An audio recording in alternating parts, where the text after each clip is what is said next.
Merci de vous être déplacés en grand nombre et merci à ceux qui sont sur Web Diffusion pour écouter ce séminaire.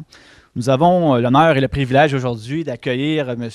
Jean-Frédéric Lévesque qui arrive directement de l'Australie. Donc, comme je vous mentionnais, le dernier séminaire, le Pôle Santé s'internationalise. Il n'y a plus de frontières à nos activités. Donc, nous sommes très heureux de l'accueillir aujourd'hui, qui va nous parler un peu des transformations et des transitions au sein du système de santé en Australie, ce qui pourrait être très, très, très instructif, étant donné qu'on est en pleine restructuration ici au Canada et au Québec particulièrement.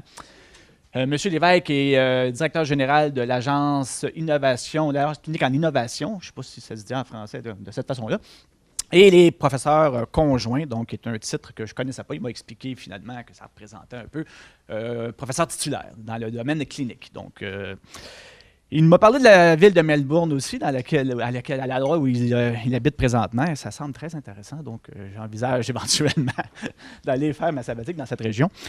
Je lui cède la parole et nous sommes très heureux de pouvoir l'écouter aujourd'hui sur le système de santé en Australie. Merci beaucoup. Merci. À vrai dire, j'habite à Sydney, mais j'ai beaucoup apprécié Melbourne lorsque j'y habitais également avant de déménager à Sydney. Donc, merci beaucoup tout le monde. C'est un plaisir d'être ici.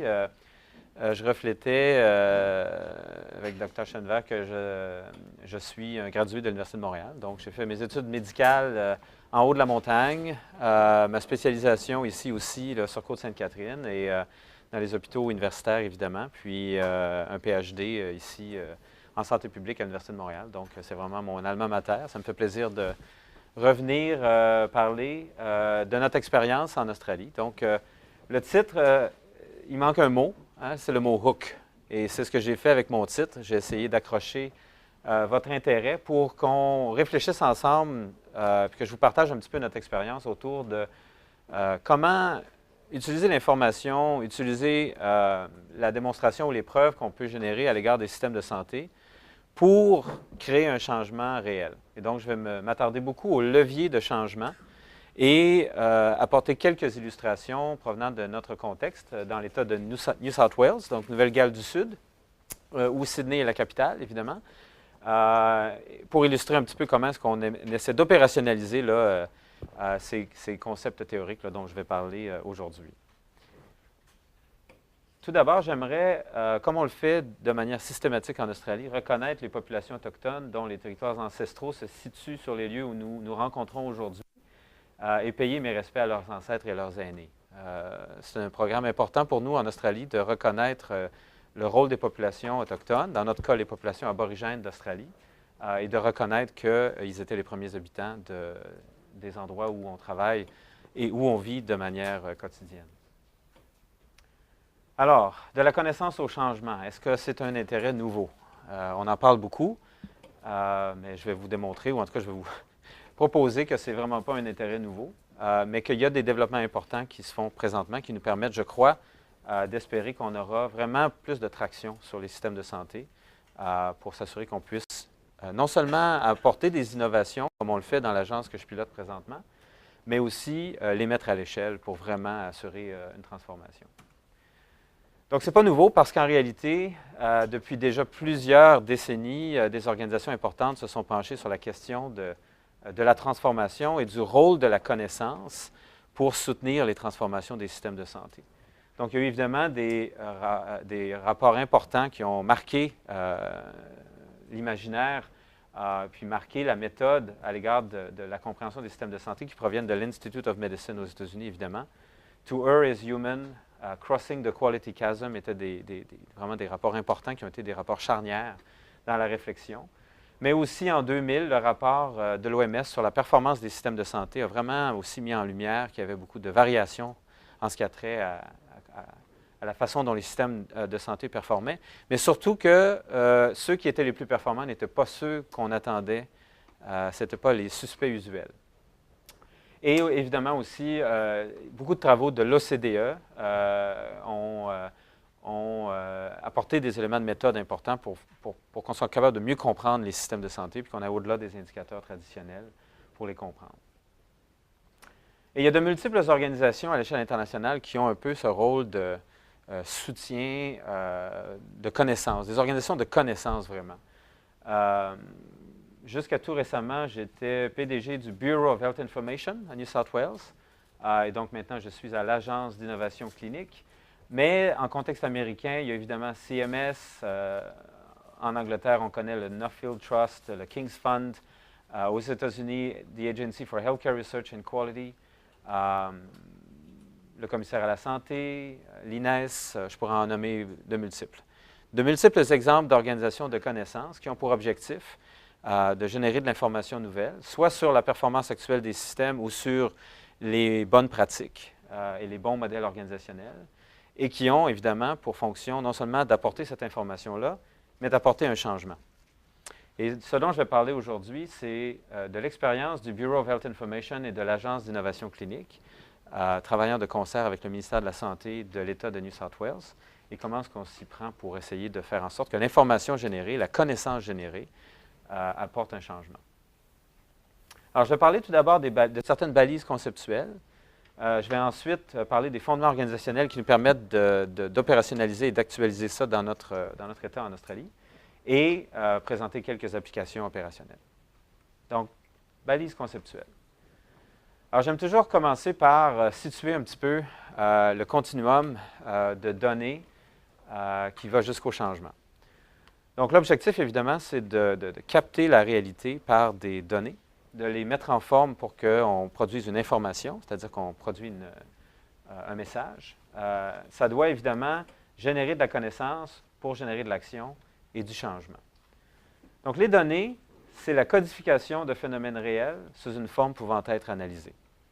Et il y a une portion de ce qu'on fait dans les systèmes de santé qui est codifiée de cette manière-là. Chacun des interactions des patients avec les prestataires de soins. On codifie beaucoup les données financières, évidemment. Mais il y a énormément de choses qui sont faites dans les systèmes de santé qui ne sont pas codifiées, et ça, il faut le réaliser. On a toujours assez peu d'informations, finalement, sur comment les services sont organisés, qu'est-ce qui se passe au quotidien. Les dossiers médicaux électroniques, dans plusieurs contextes, ne captent pas l'essence réelle de l'interaction entre le clinicien et le patient. Mais dans certains contextes, c'est beaucoup plus présent. Et en Australie, je dois dire que les bases de données sont très fortes. Et ça nous permet donc de créer de l'information nouvelle qui, en soi, nous aide finalement à apporter un changement. Donc, il y a de multiples bases de données qu'on utilise. Évidemment, ça débute par les bases de données vitales. Tout ce qui se passe dans les unités d'urgence est extrêmement bien codifié chez nous, mais aussi ce qui se passe en centre hospitalier. Et tout ça, c'est lié de manière systématique. Donc, on est capable de recréer les trajectoires de soins des patients et aussi de les lier avec certains des effets de santé, comme la survie, par exemple, de manière systématique. Et c'est le cas depuis déjà plusieurs années. On a une bonne liaison des données. Mais aussi, de manière, de plus en plus, on jumelle les données avec les bases de données ambulancières, l'imagerie, les dossiers électroniques, comme je le disais, les données de prescription, la pathologie et maintenant, de plus en plus, mais ça demeure assez frileux, les soins de première ligne également. La frontière où on n'a pas été vraiment encore beaucoup... non, c'est pas vrai. On est encore... ici, on a beaucoup de données sur les coûts. Les registres spécialisés par maladie aussi sont de plus en plus intégrés à nos systèmes. Et les données de sondage.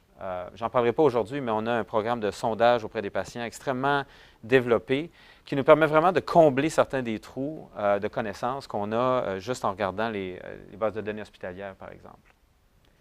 Et ce qui manque un peu dans tout ça, ce sont les données un peu plus de nature sociale qui, dans notre contexte, ne sont pas liées et probablement ne seront pas liées pour un bon bout de temps, étant donné, comment dire, la perspective puis certaines des résistances qu'on a dans notre contexte à lier les bases de données de nature plus sociale avec les données de santé. Et un des attraits ou une des choses dont je voulais parler, c'est que pour évidemment faire en sorte que la donnée et l'information génèrent un changement, bien, il faut en assurer l'accès. Si les données restent dans les dossiers, dans les bases de données centralisées, ça réduit évidemment énormément le potentiel de changement associé à l'information dans le domaine de la santé. Et donc, on a mis en place plusieurs structures qui permettent essentiellement l'accès aux données. On a ce qu'on appelle le Health Information Exchange, qui nous permet à tous les jours d'aller télécharger l'ensemble des données du système de santé de New South Wales pour le bénéfice des travaux qu'on fait. On a aussi ce qu'on appelle le SHRE, qui est un Secure Analytics for Population Health Research and Intelligence, le Safari, qui est une autre forme de téléchargement des données, où là, on est capable d'accéder à de multiples sources d'informations. Et le Sherrill, qui est notre Master Linkage Key, et donc qui nous permet de jumeler toutes ces informations-là selon nos besoins. Tout ça, c'est fait à distance. Hein. On n'envoie plus de CD là, avec des bases de données par courrier. On a vraiment tout sécurisé ces accès-là pour faire en sorte que de multiples contextes, les organisations comme les nôtres, le ministère, mais aussi des organisations de recherche, puissent accéder les données. Tout ça dans le cadre d'entente, évidemment. Il y a une bonne gouvernance de l'information, mais on a de bonnes structures qui permettent l'accès. On a aussi créé ce qu'on appelle l'Activity-Based Management Portal, où là, on a vraiment toutes les données de nature économique et financière qui permettent de recréer des coûts par épisode de soins, mais aussi de manière très interactive, aller chercher l'information nécessaire. Donc, les cliniciens ont accès de manière quotidienne au Activity-Based Management Portal pour être en mesure de voir si, par exemple, leur durée de séjour est plus longue que celle de leurs collègues au sein du même centre hospitalier. Finalement, on a le Information for Mental Health, qui, évidemment, comme le nom le dit, s'intéresse plus particulièrement à la santé mentale, et Health Stats New South Wales, qui est vraiment les données de nature plus santé populationnelle, santé publique, qui sont disponibles depuis très longtemps. Donc ça, c'est l'infrastructure de données qui est vraiment nos intrants pour beaucoup des travaux que l'on fait au Bureau of Health Information, mais aussi à l'Agency for Clinical Innovation. Mais évidemment, les données, ce n'est pas de l'information. Hein. Les données, c'est juste la codification de ce qu'on fait. Donc, je peux vous dire aujourd'hui, il y a probablement une trentaine de personnes dans la salle. Si je vous disais que c'est la rencontre où il y a le plus de gens dans la salle, là, soudainement, comparativement aux rencontres antérieures, bien là, je vous donne une information. Hein. Donc, information, données, ce n'est pas la même chose. Donc, les données deviennent de l'information par l'application de méthodes analytiques et par la codification qui en soutient l'interprétation.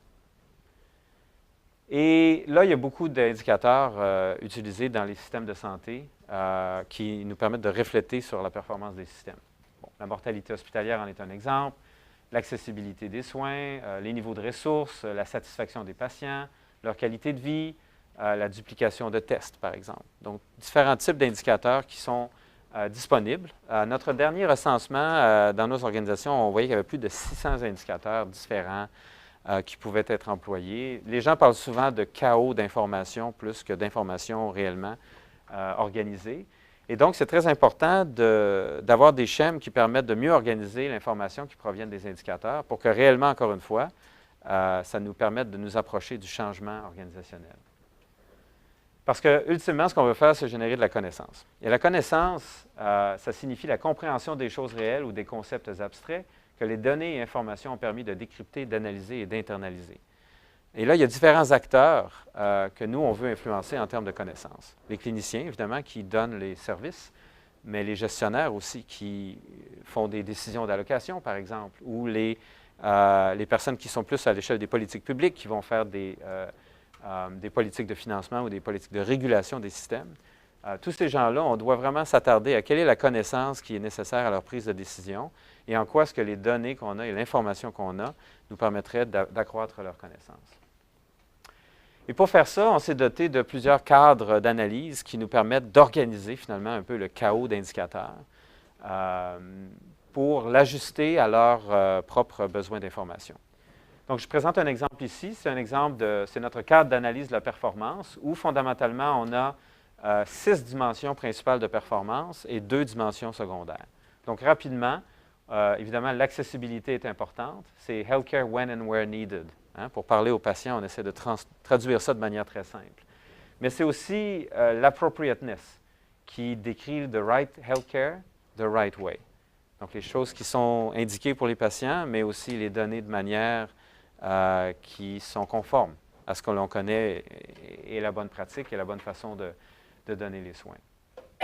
Par la suite, il y a l'efficience, qui est vraiment le value for money, donc les résultats en fonction des investissements. L'effectiveness, qui est making a difference for patients. Et malheureusement, des fois, la différence, elle est négative. Hein? On crée beaucoup d'événements indésirables, de complications pour les patients, mais aussi il faut mesurer les effets bénéfiques sur leur santé, sur leur qualité de vie. Il y a par la suite l'équité, donc Healthcare for All, Health for All, Healthcare That's Fair. La sustainability, qui est le caring for the future. Et dans certains cadres d'appréciation de la performance, c'est probablement la dimension qui est la plus près de l'adaptabilité ou de l'adaptation pour qu'on voit les systèmes de manière dynamique. Il y a de manière plus limitée la productivité à laquelle on s'intéresse. Et ça, pour nous, c'est vraiment le nombre de services rendus en fonction des ressources investies, quel que soit ou agnostique aux effets sur les patients. Et malheureusement, l'Activity-Based Funding qu'on a mis en place à New South Wales depuis quelques années a généré énormément de productivité, mais pas toujours avec une effectiveness. Donc, les résultats auprès des patients n'ont pas toujours été démontrés.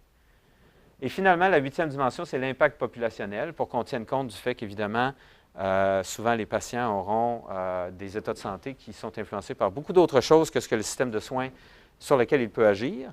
Mais c'est important de regarder ça parce qu'ultimement, un système de soins doit modifier les parcours de santé des personnes et non pas essentiellement contrôler leur niveau glycémique ou s'ils sont diabétiques. On veut, en bout de piste, que la santé des patients, la santé des populations soit changée. Donc, un cadre d'analyse qui nous permet de classifier les indicateurs, les contraster, un cadre d'analyse qui parlait beaucoup aux décideurs parce que, évidemment, ils partagent chacun de ces objectifs-là en termes d'organisation des services.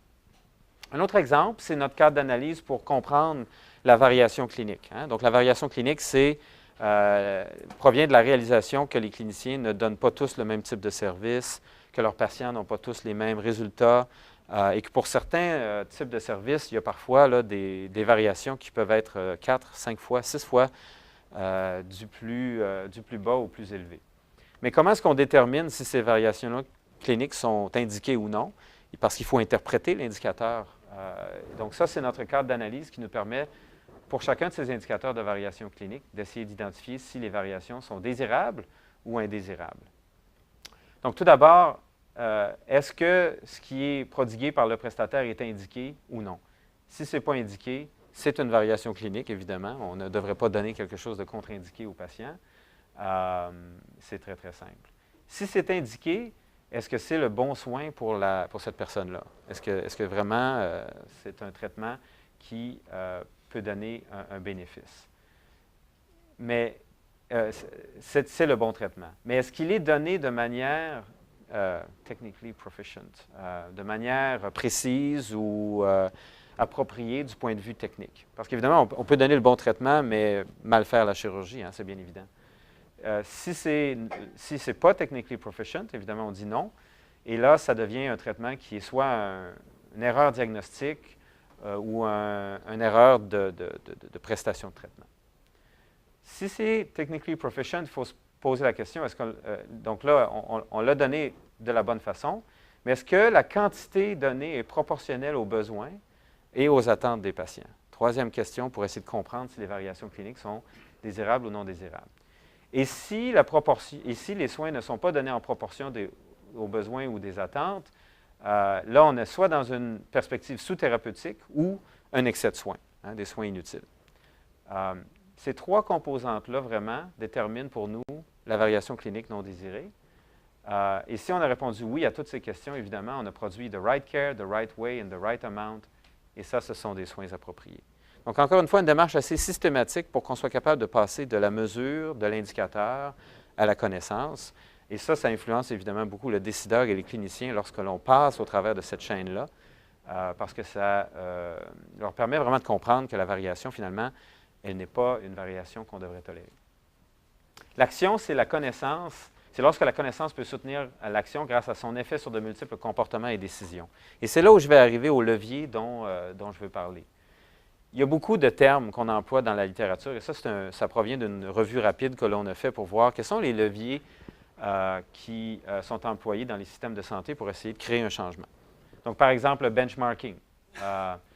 Tous les travaux autour du nudge, où on essaie d'influencer le comportement des gens sans leur dire qu'on est en train d'essayer de changer leur comportement. On peut changer la disposition de l'unité infirmière dans une salle d'urgence, puis on sait que les comportements cliniques seront différents, sans qu'on ait même à dire aux gens de changer de comportement. Mais il y a aussi tout ce qu'on appelle le feedback, les programmes d'amélioration de la qualité, le pay for performance, la pression par les pairs, toutes les incentives, le pay for outcomes. Et j'aurais pu mettre value-based healthcare, qui est évidemment beaucoup discuté présentement. Mais ce qui est clair, c'est qu'il y a une diversité de leviers qui sont proposés, qui nous permettent d'agir sur les systèmes. Et donc, notre objectif, c'est d'essayer de clarifier un petit peu comment est-ce qu'on peut utiliser ces différents types de leviers-là. Différents champs théoriques proposaient évidemment de mettre l'accent plus sur certains leviers que d'autres. Différentes organisations dans les systèmes aussi. Vous comprendrez bien que les ministères aiment beaucoup les leviers plus financiers, les leviers plus liés à la régulation, etc., alors que les associations professionnelles parlent beaucoup de normes, de guides de pratique, etc. Mais pour nous, c'était vraiment fondamental qu'on soit capable de théoriser un peu plus ces leviers-là pour être vraiment être en mesure de canaliser notre action et notre information pour les fins du changement. Et donc, on propose, et ça a été publié il y a 2 semaines dans le BMJ Open, finalement, on a réussi à publier nos travaux. Tout d'abord, une première dimension, c'est la dimension du changement. Est-ce que le changement est planifié ou est-ce que le changement est émergent? Et la deuxième dimension, c'est celle qui va de la motivation interne à la motivation externe, ou plus imposée, évidemment. Et cette approche par cadran nous permet de proposer 8 leviers de changement que l'on a utilisés, évidemment, au cours des dernières années pour essayer de créer une modification des comportements, une modification des structures. Et le premier dont je parlerai, c'est le levier cognitif. C'est celui qu'on emploie le plus souvent.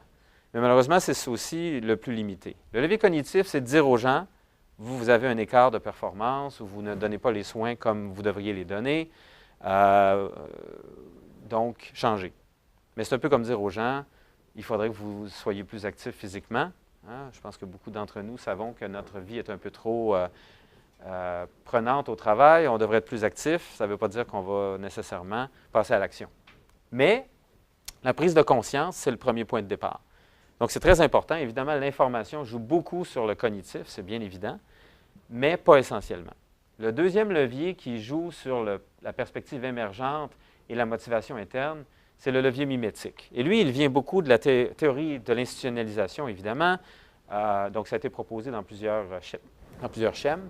Et fondamentalement, ce qu'il dit, c'est qu'à voir les autres travailler de façon différente, on aura tendance à les imiter si on a l'impression ou si on a de la démonstration que ça leur permet de performer mieux. Et donc, c'est là où le benchmarking est extrêmement important. C'est là où la déclaration ou le reporting de l'information sur les systèmes de santé de manière très transparente et nominative est fondamental. Trop souvent, on s'engage dans des programmes d'amélioration de la qualité avec les cliniciens et on leur garantit dès le départ, ne t'inquiète pas, personne ne va connaître tes résultats. Et le levier mimétique est disparu. Parce que là, ça réduit énormément cette capacité d'apprentissage des bons coups auprès de ceux qui sont très performants, mais aussi la capacité de comprendre que certains modèles sont visiblement associés à des effets beaucoup moins désirables. Donc, nous, on prétend que c'est très important de préserver le levier mimétique, et là, la transparence de l'information devient fondamentale. Les deux leviers qui sont beaucoup plus planifiés, mais qui fonctionnent toujours dans une dynamique de motivation interne, sont le levier supportif et le levier formatif. Donc, le levier formatif, comme son nom le dit, c'est bien évident, on veut éduquer, former, entraîner, reformer les gens à différentes étapes de leur parcours.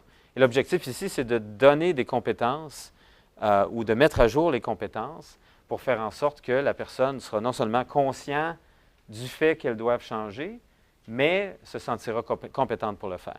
Et ça, évidemment, en milieu clinique, c'est très important.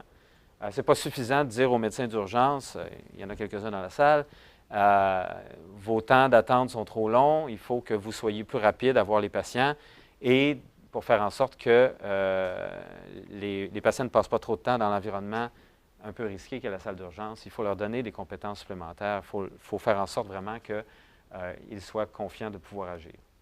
Mais parfois, il faut aussi aller au supportif. Et là, c'est vraiment la mobilisation de ressources, le développement d'outils qui permet aux gens non seulement de vouloir changer, mais vraiment que concrètement, on les outille pour le faire.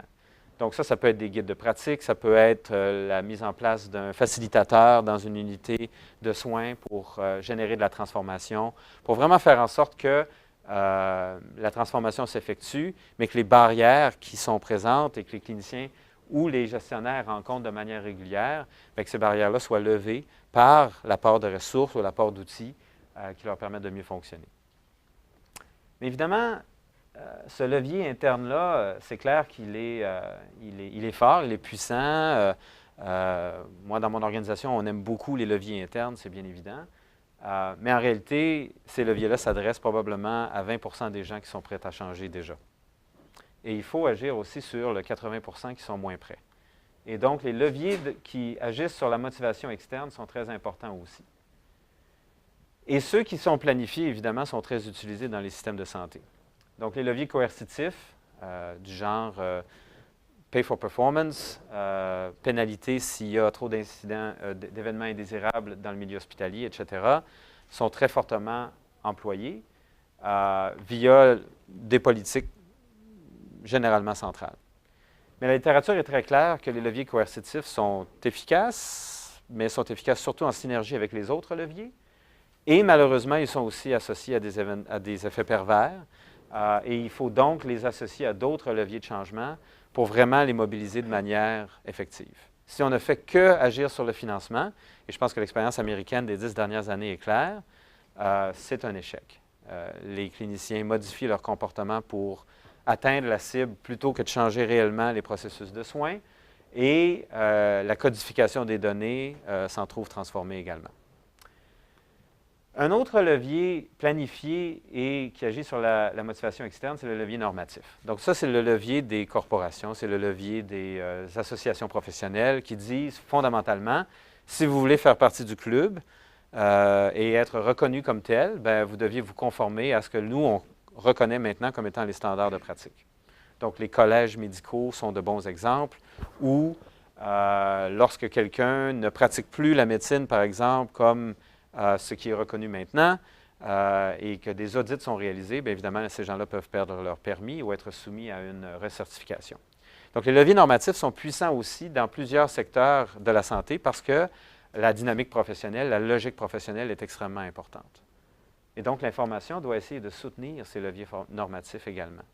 Et donc, collaborer avec les associations professionnelles pour faire en sorte que les mesures de performance, les mesures de variation clinique, ils en sont très conscients, est très importante pour générer un changement dans les systèmes.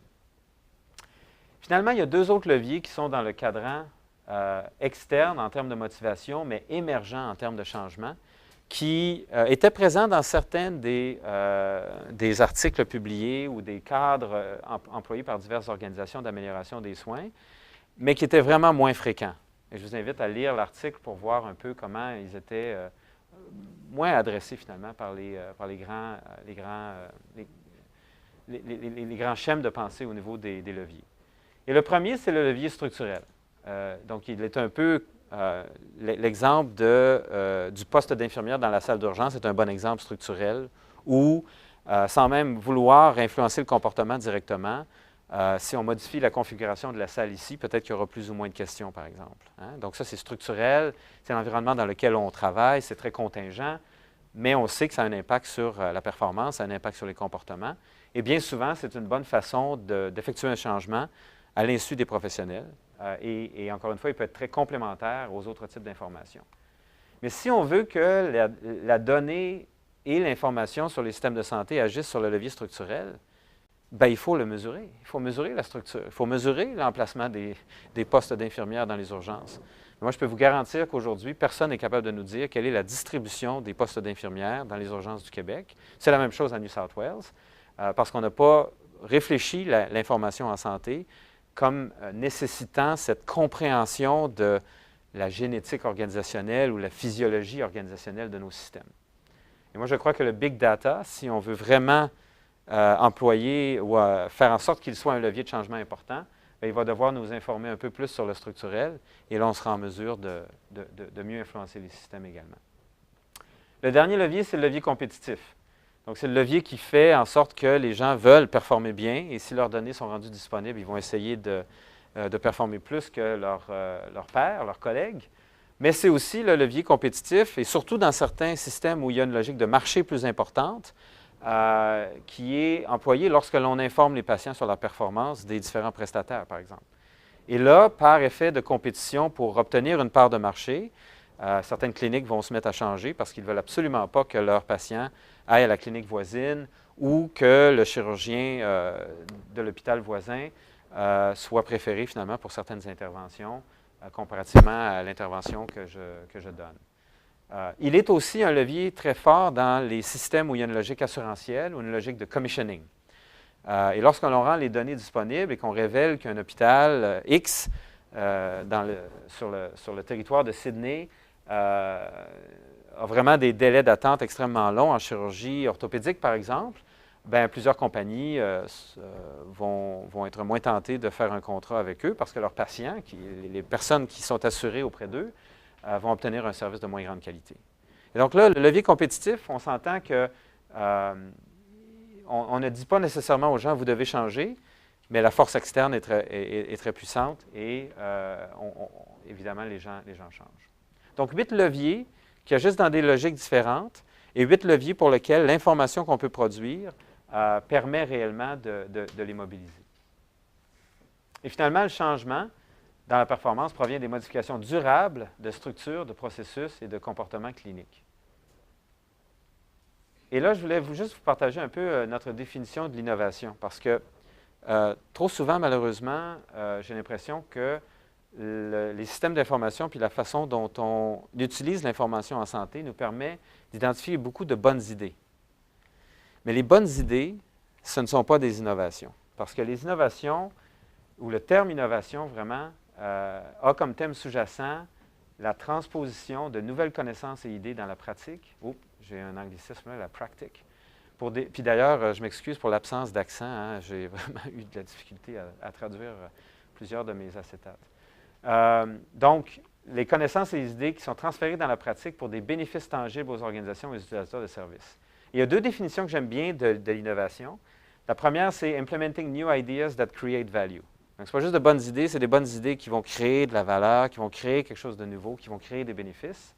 Et l'autre que j'aime bien aussi, c'est l'innovation comme une intersection de l'invention et de l'insight. Hein, c'est être créatif, mais informé. Parce que si on est juste créatif, ça peut créer beaucoup de bruit. Lorsqu'on est créatif et informé, bien, on redéfinit les choses, puis on redéfinit les choses dans une manière qui change réellement les systèmes. Et tout ça, ça peut lier ou générer de la création de la valeur sociale et de la valeur économique. Donc, l'innovation, c'est « the intersection of invention and insight leading to the creation of social and economic value ». Et évidemment, l'information qu'on produit, elle doit générer ça. Non seulement identifier les gens qui travaillent de manière différente, mais essayer de mesurer de manière empirique les effets de ces manières différentes-là pour que réellement, on soit capable d'identifier si c'est de l'innovation et si donc il y a un changement potentiel des systèmes de santé qui provient de ces nouvelles inventions. Alors, comment est-ce qu'on agit organisationnellement pour essayer de créer du changement? Je vais vérifier le temps. Alors, on a mis en place certaines organisations qui permettent finalement de transposer un peu tous ces leviers-là dans l'action. Parce que ça semble très théorique, là, ces 8 leviers de changement-là. Mais comment est-ce qu'on agit là-dessus? Et nous, vraiment, les choses ont commencé à New South Wales en 2008, lorsqu'il y a eu une commission d'enquête importante pour enquêter sur des événements tragiques qui se sont passés. Une jeune fille, malheureusement, qui est décédée dans des circonstances qui auraient pu être évitées, finalement, à cause d'un système qui ne fonctionnait pas très bien de manière intégrée, à cause de l'information qui n'était pas transmise. Une dame qui a accouché dans des circonstances très difficiles aussi dans un hôpital, à cause, encore une fois, d'un manque de performance du système. Et Garling, qui a fait cette commission d'enquête-là, suite à ces quelques cas qui étaient tragiques, qui ont été fortement médiatisés, en est arrivé au constat que le système de santé à New South Wales était un système qui performait très bien. C'était un bon système, produit des bons soins de qualité, mais un système où personne ne faisait confiance à l'information. Les cliniciens disaient « l'information du ministère est peu crédible, de toute façon, ce n'est pas mes données, je ne sais pas comment ils génèrent cette information-là, mais ce n'est pas mes données, ce n'est pas mes patients, ce n'est pas ma performance. » Les gestionnaires disaient « on est contrôlé, dans le fond, les vraies informations, elles ne sont pas transmises, il y a un manque de transparence. » Et donc, Garling a dit on a identifié des problèmes, on savait qu'ils étaient en place, personne ne croyait que c'était des problèmes réels, personne n'a agi dessus, et donc, il y a encore des gains qu'on peut faire en termes d'amélioration. Et Garling a proposé la création d'organisations de connaissances qu'on appelle les piliers de connaissances. Et donc, le premier dont je parlerai brièvement, c'est le Bureau of Health Information, qui est une organisation qui a pour objectif de rendre les données et l'information sur la santé transparentes. Et donc, si vous allez au site du Bureau of Health Information maintenant, vous êtes capable d'aller voir les données de performance dans les urgences, probablement en date d'il y a 2 ou 3 mois présentement, ou peut-être 3 ou 4 mois présentement. Ils sont mises à jour à tous les 3 mois, de manière nominale pour tous les hôpitaux. Même chose pour la mortalité hospitalière, même chose pour l'expérience de soins des patients. Donc, il y a une très, très forte transparence de l'information et c'est à cause du Bureau of Health Information. Mais le Bureau of Health Information a vraiment réussi à s'établir comme une organisation crédible. Les médias utilisent le Bureau of Health Information. Le chef de l'opposition en santé utilise les données du Bureau of Health Information. Et le ministre de la Santé va constamment sur le site du Bureau of Health Information et corrige le tir lorsque les gens amènent de l'information qui est finalement peu fondée sur la démonstration. Et ça crée finalement un débat autour des solutions plutôt qu'un débat autour de l'information. Vraiment, ça, c'est une des plus-values du Bureau of Health Information.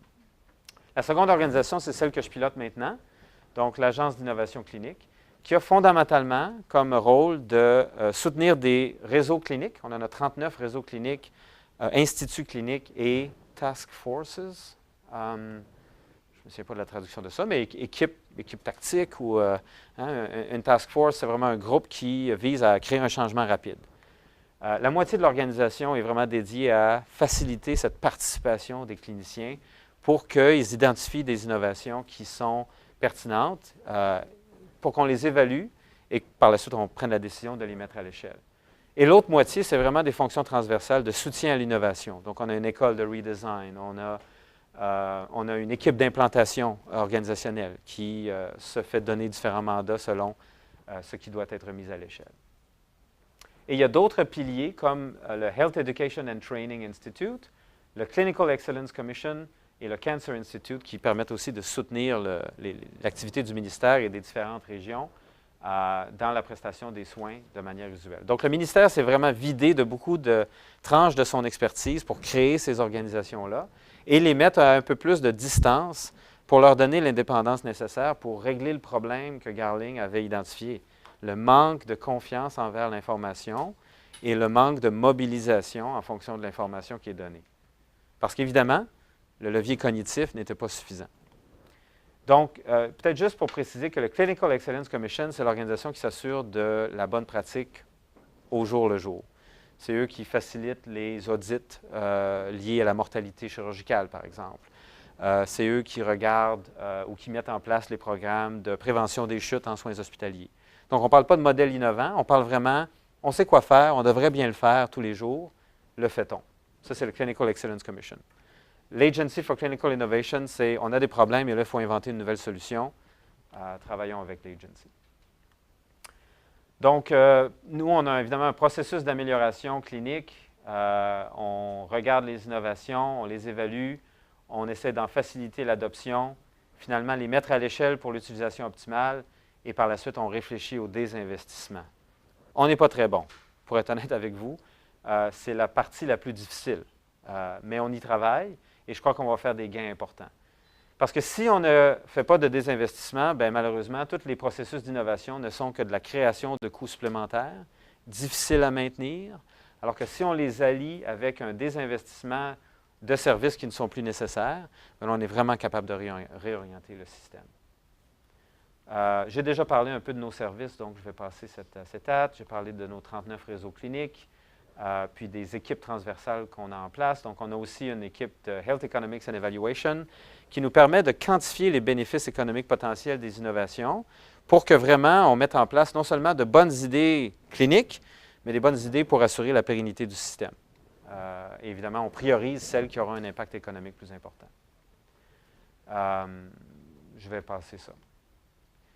Parce que je voulais vraiment parler de certaines applications opérationnelles avec le temps qui me reste. Donc, le premier exemple que je voulais donner, c'est l'exemple de l'alignement des mesures et des incitatifs. Ça provient donc des travaux du Bureau of Health Information en interaction avec, je dirais, beaucoup le ministère de la Santé et ses leviers coercitifs, mais aussi l'Agence d'innovation clinique avec ses leviers de soutien au changement. Et donc, par exemple, et ça provient du dernier rapport là, de performance hospitalière qui a regardé la performance entre avril et juin 2017, donc on parle d'un passé assez récent. Ce sont les données qui sont mises à jour à tous les 3 mois. Et donc, on voit qu'il y a eu 641 423 présentations à l'urgence durant les 3 mois à l'étude. C'est en accroissement de 4,6 comparativement au même quartile de l'année précédente. Et donc, c'est 28 235 patients de plus qui ont été vus durant ces 3 mois-là de 2017 comparativement en 2016. Donc, ça nous donne une idée un petit peu de la pression sur le système. Et on voit que 75,6 des patients, leur traitement est démarré et a débuté à l'intérieur des temps prescrits selon les collèges. Et donc là, le levier normatif est important. Hein? On se sert de ce que le collège dit devrait être fait et on le rend public. 75,6 des patients ont eu un traitement qui a démarré dans les temps prescrits. Par contre, c'est une réduction de performance de 0,8 points de pourcentage comparativement à l'année précédente.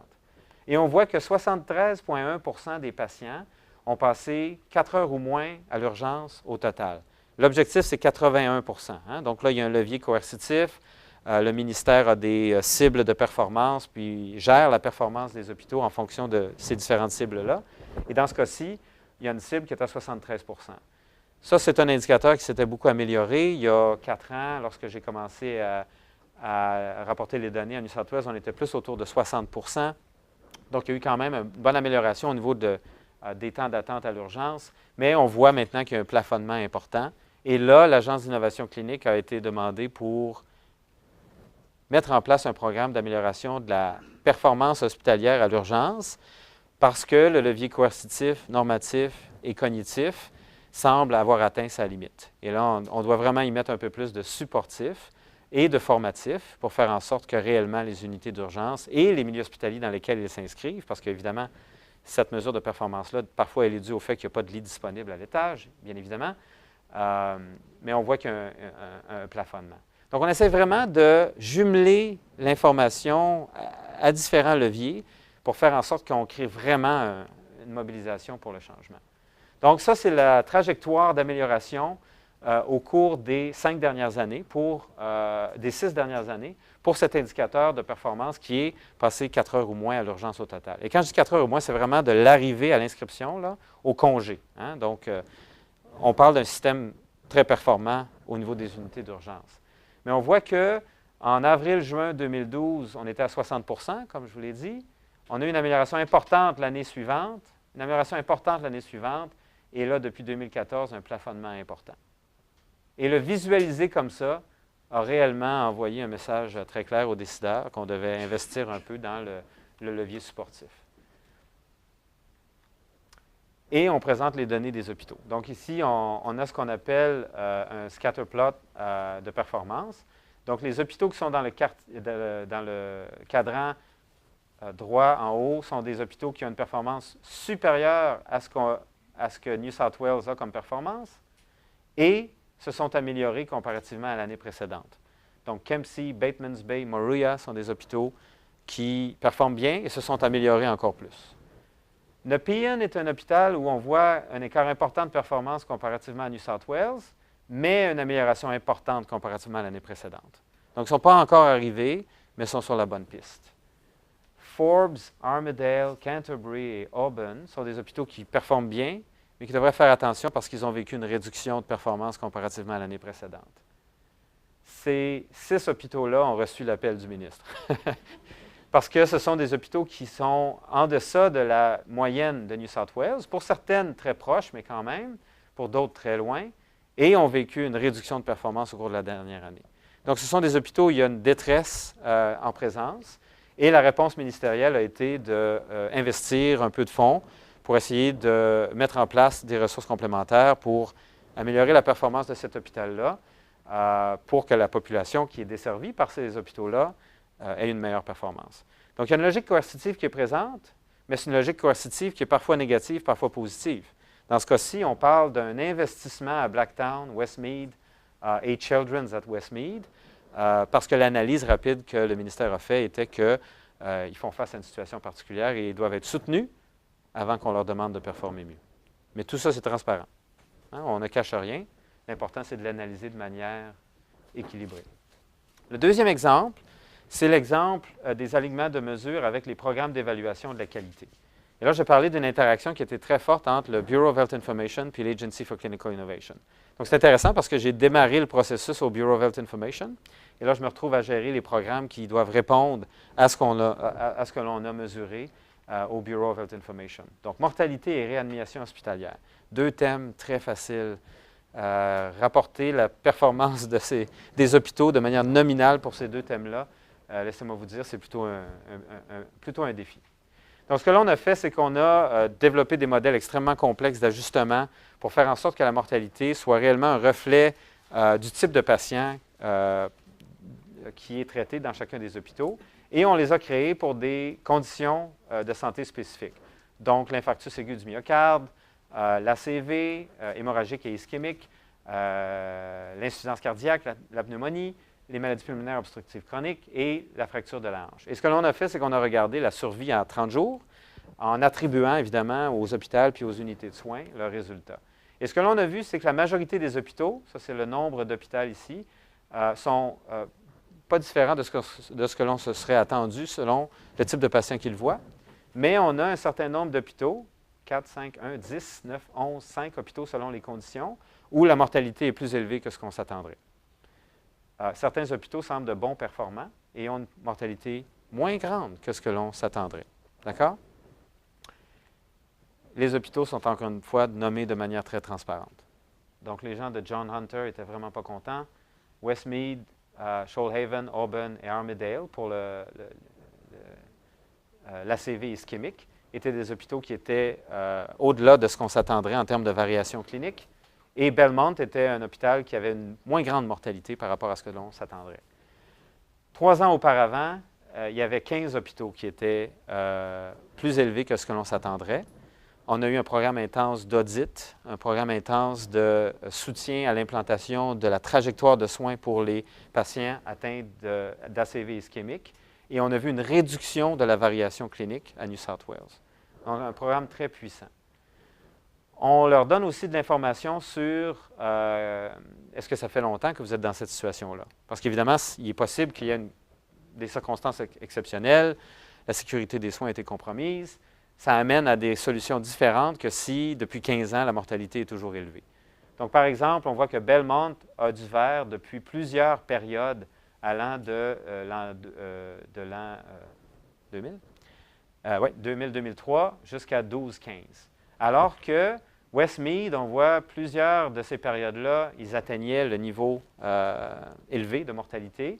John Hunter, ça fait 6 ans, alors que pour Armidale et Auburn, c'est un phénomène plus récent. Donc, encore une fois, de l'information donnée de manière différente pour renseigner de manière différente les processus d'amélioration de la qualité.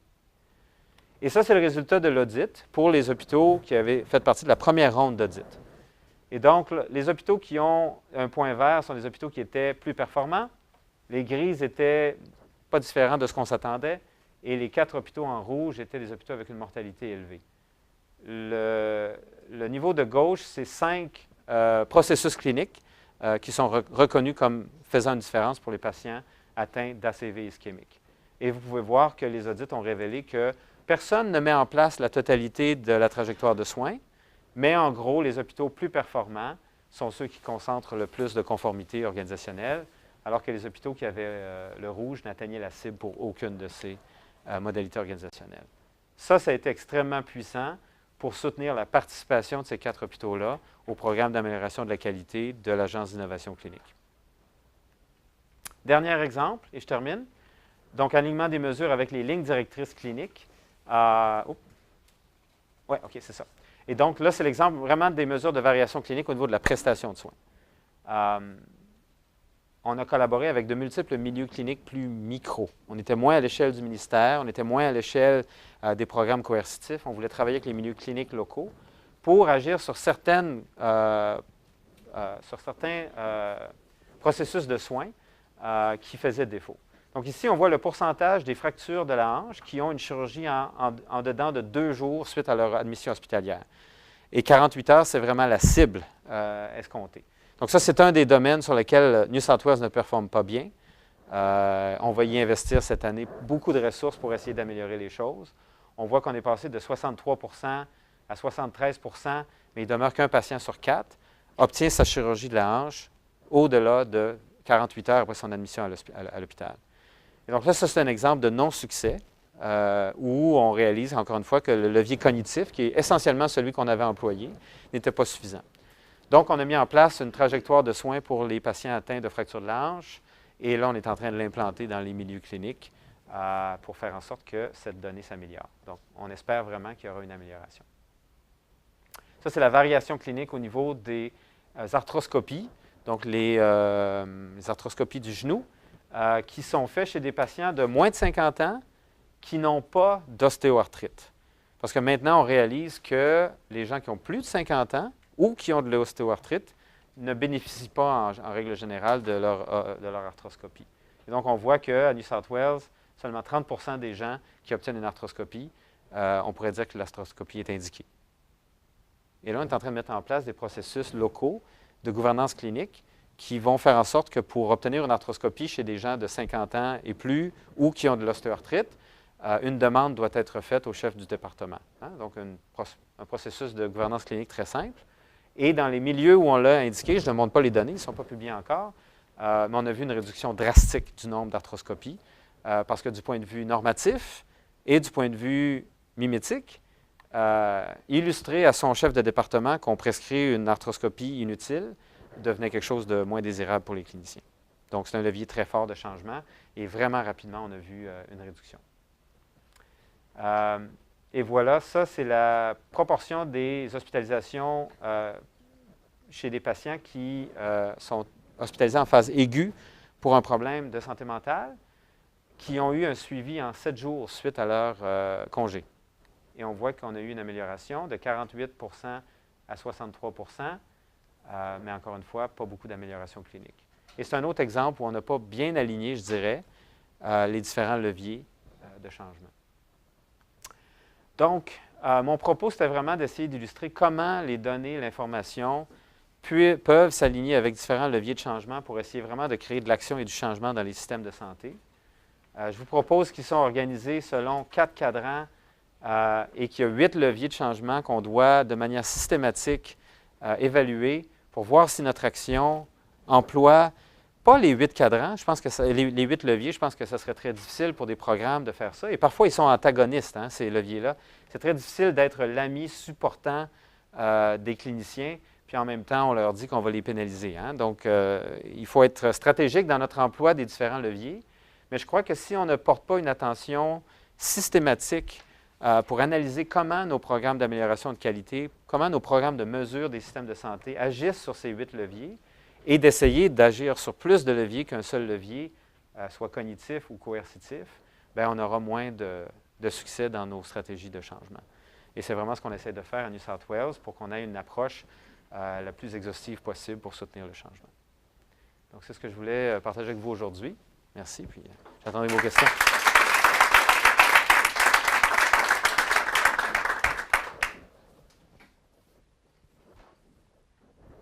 Merci beaucoup, Dr. Lévesque. Ce fut très intéressant. Disons que ça me donne le goût de déménager prochainement en Australie, soit à Sydney ou à Melbourne, étant un fervent des analyses de données et en ayant énormément de difficultés à trouver des données probantes ici au Québec.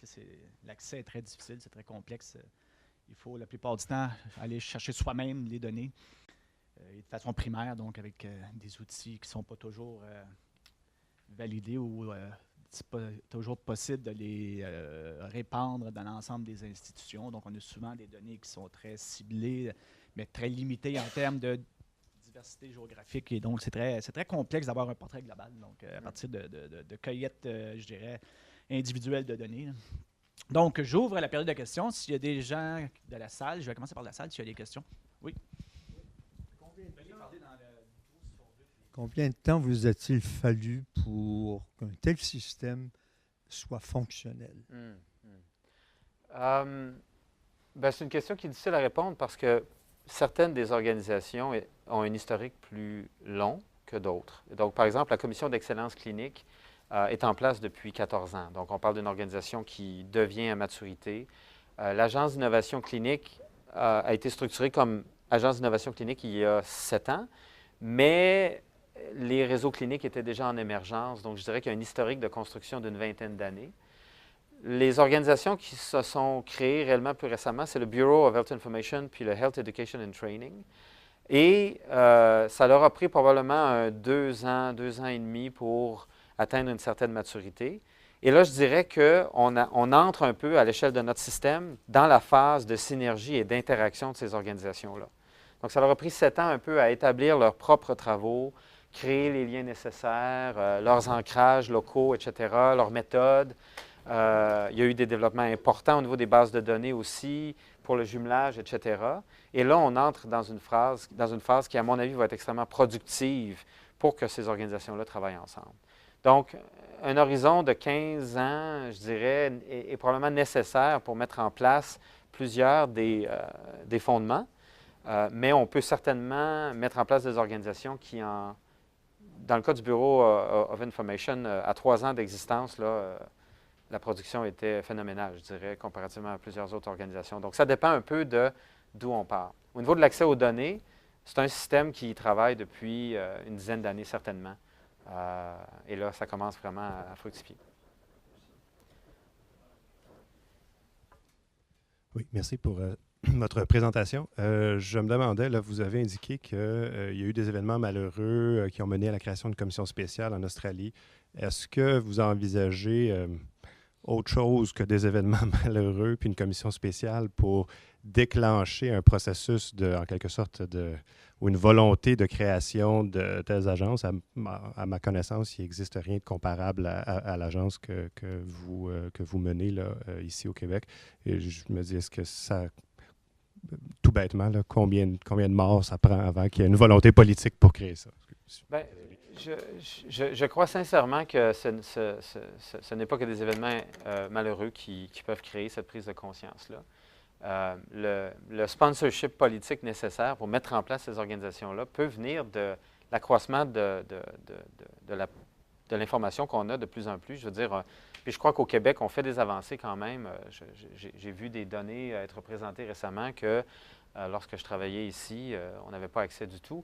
Et donc, j'ose espérer que la prise de conscience des écarts entre le contexte de performance québécois versus d'autres contextes et aussi la réalisation que d'autres contextes agissent plus sur leurs informations parce qu'ils ont des organisations dédiées comme telles peut créer un désir. Mais évidemment, on parle ici de volonté politique plus positive. On parle d'un leadership proactif. Espérons vraiment que ça ne prendra pas essentiellement plusieurs cas médiatisés ou une crise. Soit dit en passant, il y a eu une crise récente à New South Wales encore, qui a été due à des événements malheureux liés à l'utilisation de l'oxygène à l'hôpital. Et donc, malheureusement, quelques enfants ont été... il y a eu des décès, puis il y a eu des enfants qui ont été fortement affectés par une erreur très technique. Et là, ça l'a fait réaliser aussi qu'il y avait une composante qui n'était pas très bien captée dans notre système, qui était la composante de la structure, la composante de la gestion de notre procurement, je ne sais pas comment le dire, là, mais toute l'infrastructure physique qui soutient tout ça, l'approvisionnement. Et donc là, on commence à travailler à ça pour être sûr que l'agence d'excellence ou la commission d'excellence porte un regard un peu plus sérieux sur certains des approvisionnements critiques. Donc, malheureusement, nous, ça nous a pris un autre drame pour agir là-dessus, mais ce qui est clair, par contre, c'est qu'on a donné le mandat aux organisations existantes de travailler là-dessus pour que rapidement on soit capable de répondre. Oui, mais premièrement, les gens du web souhaitent vous remercier pour votre présentation. Il y a beaucoup de commentaires et c'est très animé aujourd'hui. Première question qui nous vient de Caroline Côte-Noire. Existe-t-il une formation plus élaborée sur les 8 leviers de changement? Une formation. Non, je dirais que les leviers de changement...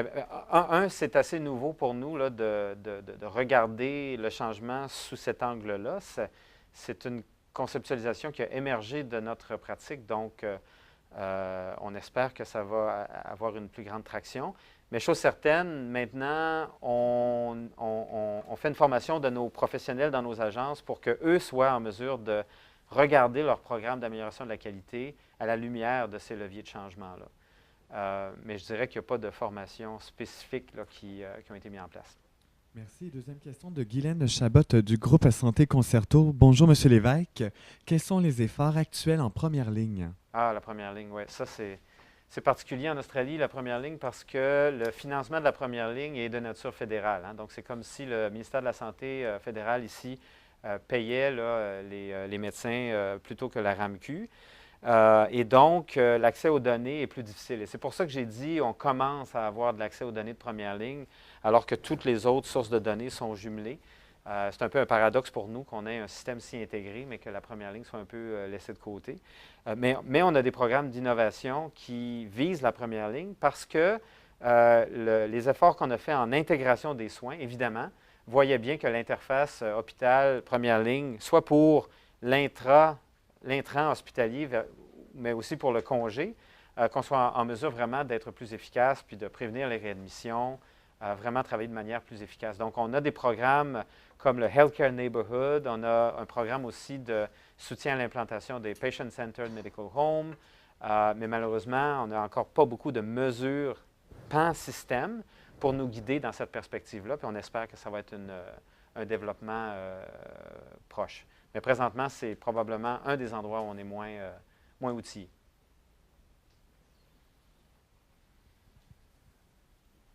Bonjour, Céline Bareil. Merci beaucoup, M. Lévesque, pour cette excellente présentation. Moi, j'avais des questions aussi sur les 8 leviers. Je voulais savoir si vous aviez observé des patterns ou des dynamiques évolutives des leviers, lesquels on utilise et puis quels résultats ça donne. Les patterns évolutifs, oui. Effectivement, ce qu'on a pu observer, c'est qu'en règle générale, le levier cognitif est le premier employé, mais aussi le levier coercitif. Et malheureusement, parfois, le levier coercitif sans le cognitif associé. Donc, ça, c'est clair qu'il y a un pattern. J'étais récemment dans une j'ai présenté les travaux récemment dans une conférence où, l'expérience américaine, l'expérience allemande, norvégienne, australienne ont été comparées. Puis, on voyait bien que dans tous les contextes, le levier cognitif coercitif avait été employé très rapidement. Dans le contexte américain, le levier coercitif de manière beaucoup plus forte, avec une réalisation finalement qu'ils avaient oublié d'y adjoindre les autres leviers par la suite. Il y a aussi une tension entre les leviers formatifs et les leviers supportifs, avec les leviers mimétiques et coercitifs. Parce qu'encore une fois, on prend pour acquis que la seule façon de générer la participation des cliniciens, c'est de leur assurer un anonymat total. Ça ne sera jamais utilisé pour la gestion, etc. Et là, on s'enferme dans des processus d'amélioration de la qualité qui sont beaucoup moins efficaces. Donc ça, je dirais qu'il y a aussi un pattern là qui est assez clair dans la littérature. On voit beaucoup d'innovations qui sont purement là, sous le mode de facilitation, sous le mode très participatif. Et ce que je dis, c'est qu'il ne faut pas toujours qu'il y ait nécessairement une transparence totale pour que les autres leviers soient employés, mais je dirais que ce qu'il faut, c'est qu'on ne s'enferme pas dans un contrat dès le départ avec les cliniciens et gestionnaires. Il y a peut-être ce qu'on doit leur proposer, je pense, c'est un processus de maturation où on peut, et ça on l'a fait, là, où on dit aux gens, la première année, on va faire une déclaration publique, mais non nominale. Vous avez le temps maintenant de travailler là-dessus, parce que la deuxième année, là, on va passer à la phase nominale. Et donc, il y a une façon, je crois, d'agir sur les leviers de manière incrémentale qui permet d'éviter certains des conflits, certaines des tensions qui, évidemment, peuvent créer un chaos puis l'échec de programmes d'amélioration de la qualité aussi. Donc, je pense qu'il faut être très prudent là-dessus. Même chose pour les leviers compétitifs où donner l'information aux patients, ça fait peur à beaucoup de personnes.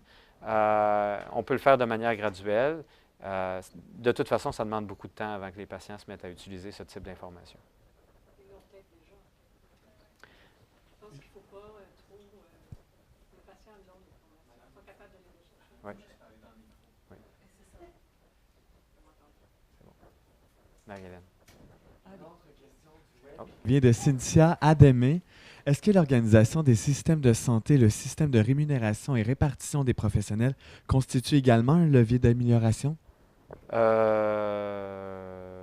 je dirais que les leviers d'amélioration, ils peuvent jouer sur ces composantes-là, qui sont finalement des composantes structurantes des systèmes. Ce qui est clair, c'est que le financement ou la rémunération peuvent être des obstacles au changement si on ne les si on n'en prend pas connaissance. Les niveaux de ressources aussi. On peut demander trop, finalement, au système de santé. Et c'est notre cas à New South Wales, je dirais. Là, beaucoup de régions nous ont dit, écoutez, c'est trop, on n'est pas capable d'implanter tout ça. Amenez-nous quelque chose dans un processus un peu plus planifié, un peu plus concerté, et on remettra dans 3 ans là, le nouveau programme d'amélioration. Donc, il faut vraiment en prendre conscience.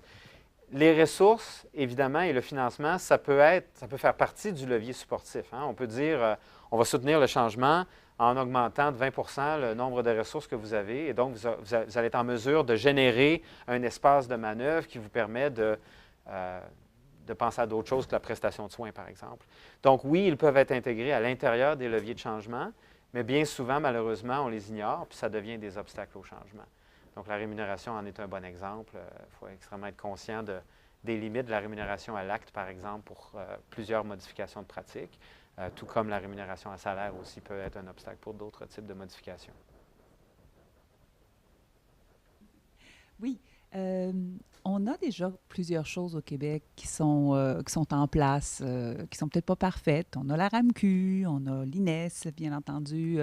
Il y a aussi des données qui sont recueillies par le ministère comme tel. Il y a aussi des pratiques qui sont en train de se mettre en place. Visiblement, c'est plus, je dirais, la communication ou l'articulation de tout ça. Vous avez une posture privilégiée pour pouvoir réussir à faire un transfert de connaissances d'une pratique plus mature en Australie vers nous au Québec. Si on pouvait aligner quelques conseils ou quelques éléments sur lesquels, de votre connaissance de notre réseau, où est-ce qu'on pourrait aller? Qu'est-ce qu'on devrait faire? Quelles sont les priorités que vous voyez? Bien, je pense que ce qui est important, c'est d'apprendre de l'expérience d'autres pays. Puis je pense qu'il n'y a pas juste l'Australie, évidemment, où il y a eu des avancées qui peuvent être partagées au contexte québécois. Mais pour apprendre de ça, je pense qu'il faut échanger, il faut organiser des collaborations, puis il y en a qui sont en émergence. Mais je pense aussi qu'il faut le voir dans un processus de maturation et ne pas se décourager de l'écart. Parce qu'en réalité, il y a une opportunité probablement d'arriver plus rapidement à mettre en place certaines organisations ou certains processus qui vont accroître la capacité de l'information à générer le changement. Et je crois qu'il y a de bons blocs qui sont déjà en place au Québec. Moi, je suis d'accord avec cette perspective-là. Probablement qu'il faut les analyser en termes d'écologie d'organisation, par contre, pour voir si ces organisations en place au Québec couvrent l'ensemble des fonctions nécessaires ou ont la marge de manœuvre pour remplir ces fonctions-là aussi et rendre ça de manière plus transparente aussi. Il y aura probablement des changements à ces organisations-là au cours des prochains mois, des prochaines années.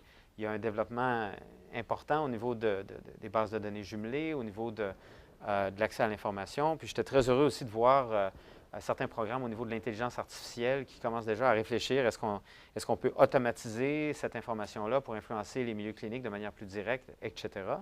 Et ça, c'est des choses qu'on est en train de faire présentement en Australie. Donc là, il y a un parallélisme qui émerge aussi dans certains domaines où on peut collaborer pour faire en sorte vraiment qu'on avance de manière similaire. Donc, c'est une opportunité. L'émergence des dossiers électroniques, vous savez, pendant plusieurs années, moi, je disais « Ah, c'est terrible, au Québec, on n'a pas de dossier électronique, c'est long. » Là, j'arrive en Australie, les dossiers électroniques sont en place, c'est super, on a de l'information. Mais là, on réalise que nos dossiers électroniques, c'est la vieille génération. Et là, on doit tout remettre à jour. On a des enjeux, des défis de transition extrêmement importants. Là, je pense que des contextes comme le Québec peuvent passer par-dessus cette étape-là, puis vraiment embrasser plus directement les modèles de nouvelle génération qui vont être beaucoup plus performants pour donner l'information aux cliniciens dans des feedback loops extrêmement rapides, mais aussi générer l'information qui est nécessaire aux politiques puis aux décisions d'allocation. Donc, c'est partout pareil, surtout dans le milieu technologique. Les avancées sont tellement rapides qu'on peut se retrouver en arrière. Montréal était un milieu innovant pour les cartes à puces dans le métro. Maintenant, ce système-là, lorsque j'arrive ici, je me dis, mon Dieu, c'est incroyable. Sydney, ça fait seulement 3 ans qu'on les a, mais on a la technologie NEC Plus Ultra. Donc, vous savez, parfois, il y a des avantages à avoir attendu un peu plus, et j'ose espérer que dans le domaine de l'information en santé, puis l'information pour générer le changement, bien, le Québec va pouvoir miser sur son retard. Oui, mais d'abord, merci beaucoup pour l'excellente présentation. En fait, je vous écoutais parler, puis je me demandais comment vous faites pour que l'information ou la connaissance qui a été générée par votre bureau d'information devienne une priorité au niveau des établissements. Est-ce que vous êtes, j'imagine que vous travaillez en étroite collaboration avec le ministère qui, après ça, lui, va dicter les priorités?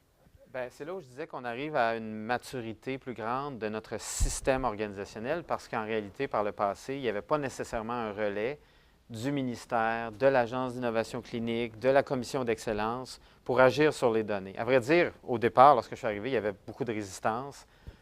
Pourquoi sors-tu ces données? On a d'autres priorités. Donc là, ça nous crée un problème nouveau, etc. Mais au cours des 2 dernières années, il y a vraiment eu une réalisation qu'en réalité, ils peuvent nous demander d'aligner nos mesures sur leurs priorités actuelles et le Bureau of Health Information a commencé à le faire, mais il faut accepter que ça va être transparent, donc. Et là, ça, je pense que cette acceptation-là, elle est beaucoup plus présente. Et par effet inverse, lorsque le Bureau of Health Information génère quelque chose qui est vu comme étant très pertinent, mais qu'il n'y a pas de programme en place, bien là, la secrétaire du système demande à Agency for Clinical Innovation d'agir dessus.